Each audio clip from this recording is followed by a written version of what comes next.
Now we're going to take that large circle and we're going to run a line right across the center of it. And that's going to divide the conscious mind from the subconscious mind. Now, what we want to realize is that the conscious mind is the mind that thinks, it's the mind that gathers information. But I can assure you of one thing, it's not the part of your mind that is controlling your behavior. Your subconscious mind controls your behavior, and it's in your subconscious mind that your old self-image is lodged. And that old self-image is controlling every act you make. It's controlling all of your results.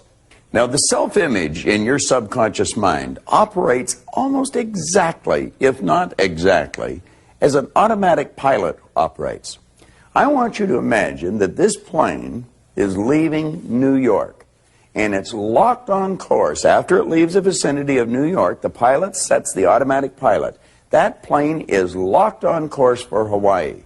Should that plane get hit with some unexpected turbulence and maybe get knocked off course, the automatic pilot picks up the deviation from the set goal, which is Hawaii.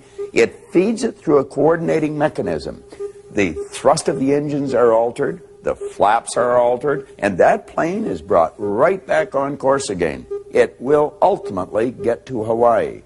Now, the self-image in a person's subconscious mind operates exactly the same way. Let's suppose a salesperson's self-image has them locked on for writing $1 million a year in production. That person may have a big week. They get flying off course. They might write $300,000 worth of business in a week. Their self-image will pick up the deviation from the set objective, which is $1 million a year. They're way off course. It feeds that information, the deviation from the set goal, into the coordinating mechanism, which is the person's nervous system. Their behavioral patterns will change until they're back on course. Ultimately, at the end of the year, they've written $1 million, even though they had a week at $300,000 or $400,000. It's the same with a student in school. Let's suppose a student's self-image dictates that they're getting a D average in school. Now, the parents, the teachers may turn the heat up, really pour the coals on, and the child will go in and have a test, and he may come out with a B+ on that test. But that is not consistent with the child's self-image. The self-image picks up the B+, deviation from the set objective. It feeds it into a coordinating mechanism. The child's behavioral patterns will change until they're back on course, and ultimately they're right back to a D average.